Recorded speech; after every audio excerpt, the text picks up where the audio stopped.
এবারে কেন্দ্রীয় দল থাকবে ভিতরে আর বিজেপির দল থাকবে বাইরে।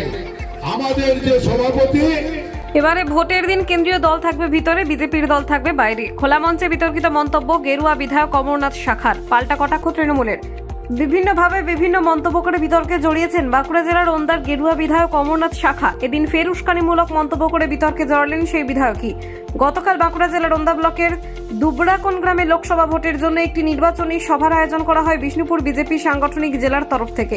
সেখানেই খোলা মঞ্চে বক্তব্য রাখতে গিয়ে বেফাঁস মন্তব্য করে বসলেন বিজেপি বিধায়ক অমরনাথ শাখা। তিনি মন্তব্য করেন, ভোটের দিন কেন্দ্রীয় দল থাকবে ভিতরে আর বিজেপির দল থাকবে বাইরে।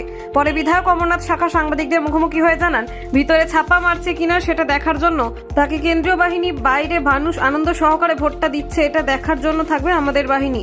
একই হুঁশিয়ারি দিলেন গেরুয়া বিধায়ক, সেই নিয়ে ধন্দে সকলে। তবে বিধায়কের এই মন্তব্যকে কটাক্ষ করতে চায়নি তৃণমূল। ওন্দা ব্লকের যুব সভাপতি মণিশঙ্কর মুখার্জি জানান, ওদের কেন্দ্রীয় বাহিনী ইডি সিবিআই হলো সম্বল। ভিতরে যারা ভোট দেবে তারা লক্ষ্মীর ভান্ডারের জন্য ভোট দেবে, কৃষক বন্ধুর জন্য ভোট দেবে। এবারে কেন্দ্রীয় দল থাকবে ভিতরে আর বিজেপির দল থাকবে বাইরে। আমাদের যে সভাপতি, আমাদের অমিত শাহজি বলেছেন যে আমরা 35 পার, সেই লক্ষ্যে আমরা আগাচ্ছি। কারণ তৃণমূল কংগ্রেস একটা আঞ্চলিক দল। আজকে লোকসভায় তারা যদি ভোটে জিতে প্রধানমন্ত্রী হতে গেলে 272টা চায়।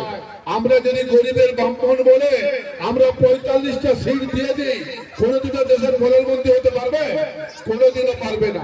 তাই এই ভোট তৃণমূলকে না দিয়ে, ওদের ব্যবসা করতে না দিয়ে, দেশকে সুরক্ষিত রাখতে, আমার ফ্যামিলিকে সুরক্ষিত রাখতে এই ভোট বিজেপিকে দিন।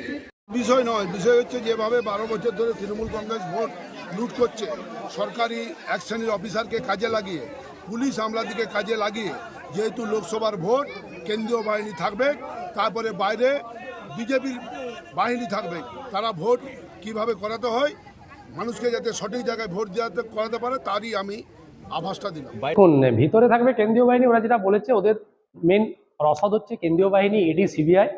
আর আমরা মনে করি যে ভিতরে যারা ভোট দিবেন তারা হচ্ছে লক্ষ্মীর ভাণ্ডার, যারা ভোট দিবেন তারা কৃষক বন্ধু পাচ্ছেন, যারা ভোট দিবেন তারা বার্ধক্য ভাতা পাচ্ছেন, এটাই আমাদের সম্বল। আর বাইরে বলেছে ওদের বাহিনী, ওনাকে বলে দিবেন বিধায়ককে যেন ওদের বাহিনীকে স্বাস্থ্যসাথী কার্ডটা প্যাকেটে করে নিয়ে আসে। বাকিটা আমরা কি করতে হয় সেটা আমরা জানি, সেটা করে দেবো ভোটের দিনে।